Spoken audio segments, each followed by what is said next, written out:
Olá, que saudade que eu estava de vocês. O boletim diário tinha dado uma pausa, mas vamos dar sequência a este quadro aqui que já fez várias revelações. E hoje é um dia de revelação também. Olha só, voltamos em grande estilo. Vou até ter que fazer uma colinha aqui do meu lado. Ó. Ela é servidora pública federal, bacharel em Direito, especialista em licitações e contratos, com ênfase em gestão de contratos. Chefe do Serviço de Gestão de Contratos do Instituto Nacional do Câncer e atualmente, olha só, é responsável pelo gerenciamento de aproximadamente 100 milhões de reais ao ano e mais de 1.500 funcionários terceirizados.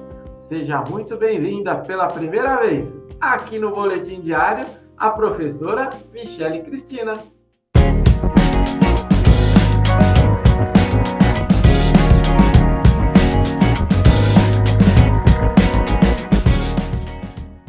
Nossa, muito obrigada pela apresentação. Me sinto extremamente honrada, Ricardo, por esse convite. Fiquei muito surpresa positivamente quando fui convidada para fazer esse quadro, porque é para falar de algo que eu tenho grande paixão e um projeto que realmente é de encher o coração de alegria, né? Que é para poder subsidiar agentes públicos como eu, com capacitações de bom conteúdo e de uma forma tão acessível. Muito obrigada. É isso aí, Michele. Eu que agradeço o seu tempo e a sua disponibilidade, e ainda mais com o tema deste, né? Mas sem mais delongas, vamos falar aí da atuação de gestores e fiscais de contratos recém-designados. Professora, por favor, o espaço é todo seu. Obrigada. Bom, eu escolhi para falar as principais dúvidas, né, que os agentes, quando são designados para atuar na função de gestores e fiscais de contratos, porque geralmente quando eu estou ministrando palestras ou capacitações, são as principais dúvidas que aparecem. Então eu separei 5 dúvidas que recorrentemente me chegam assim para que eu possa sanar. A primeira delas que eu separei, eu acho que todo mundo já passou por isso quando foi designado, é saber se o agente, ao ser indicado, se ele pode recusar, né, a atribuição ou encargo de atuar como gestor ou fiscal de contratos. Nesse sentido, eu preciso dizer que não, né? Não é possível recusar o encargo por não se tratar de uma ordem ilegal, né? É um dever que pode ser realizado por qualquer servidor. Contudo, eu preciso orientar a quem está nos assistindo que a gente não pode recusar, mas a gente deve sempre alertar a nossa chefia imediata que fez essa indicação, quais as implicações que essa indicação pode trazer, como por exemplo, nos casos em que você não tenha conhecimento técnico para gerir aquele objeto pelo qual você está sendo designado, ou porque falta capacitação. Então, você pode sim recusar você não pode recusar o encargo de gestão de contratos ou fiscal de contratos, mas você pode e deve sim sinalizar se for algum objeto que você não tenha total conhecimento ou que você não tenha capacitação. Nesses casos, ao conversar com a sua chefia imediata, e inclusive formalizar isso, que isso é muito importante, a sua chefia ela terá alguns caminhos a ser seguidos. Ou ela lhe fornecerá a capacitação necessária e adequada para que você possa gerir esse contrato com a segurança necessária, ou ela encontrará dentro do seu quadro de profissionais outro que detenha o conhecimento ou a capacitação exigida para o cargo. Então, o importante é sabermos que não podemos negar, mas devemos comunicar a nossa impossibilidade de gerir com segurança esse contrato. Essa é, disparadamente, assim, a dúvida mais recorrente que nós recebemos. Com base nessa informação de que nós não podemos recusar, então aí estando aí designado para essa função, a próxima pergunta que geralmente chega para a gente é: quem pode ser designado como gestor e fiscal de contratos? Então a primeira dúvida está muito ligada à dor do servidor que foi indicado. A segunda dúvida, que é quem é que pode ser indicado, está muito ligado ao agente que vai fazer essa escolha, né? Para saber se ele está fazendo a escolha correta, se tem alguma coisa que ele tem que observar. E aí, nesse sentido, se você é a chefia imediata que vai fazer essa designação, é preciso sim ter atenção a alguns pontos e requisitos que a própria lei traz. A nova lei de licitações, a 14.103 de 2021, ela foi um pouco mais detalhista nesse sentido, trouxe elementos mais claros acerca do que é fiscalização de contratos e ela tratou de falar como a gente faria uma designação no caso desses gestores. Então, nesse caso, é importante que quem vai fazer essa designação se preocupe em perceber se o agente indicado é um servidor que seja preferencialmente servidor efetivo ou empregado público.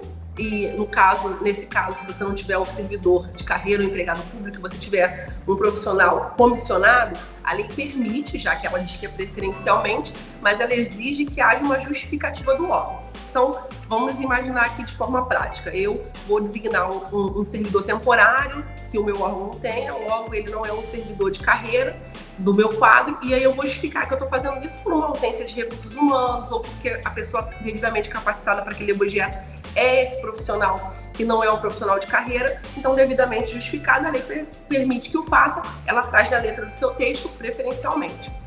O outro requisito, que está muito ligado à primeira questão da primeira pergunta, é que eu preciso olhar se esse profissional que eu estou indicando, se ele tem compatibilidade das suas funções com o objeto a ser fiscalizado, se ele tem, ou aí a lei traz uma opção, ou ele tem capacitação para realizar aquela fiscalização, ou se ele teve uma formação realizada por órgãos, por escolas do governo, no que tange a gestão e fiscalização de contratos. E o último requisito que a gente tem que observar, mas não menos importante, é se esse servidor, se esse agente que eu estou indicando, se ele tem algum parentesco, né? Se o seu cônjuge, companheiro ou alguém de sua afinidade de parentesco já até terceiro grau, se ela tem alguma afinidade direta com algum licitante que participe do seu órgão ou contratadas habituais do órgão que você trabalha. Então, esses são os principais requisitos que a nova lei de licitações traz acerca do momento de quem eu posso designar para fazer essa atividade, nessa atribuição de gestor e fiscal de contratos.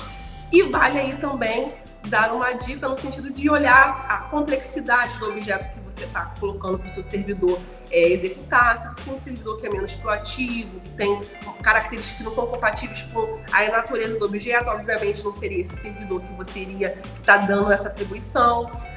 A quantidade de contratos e atividades de responsabilidade que esse servidor já tem.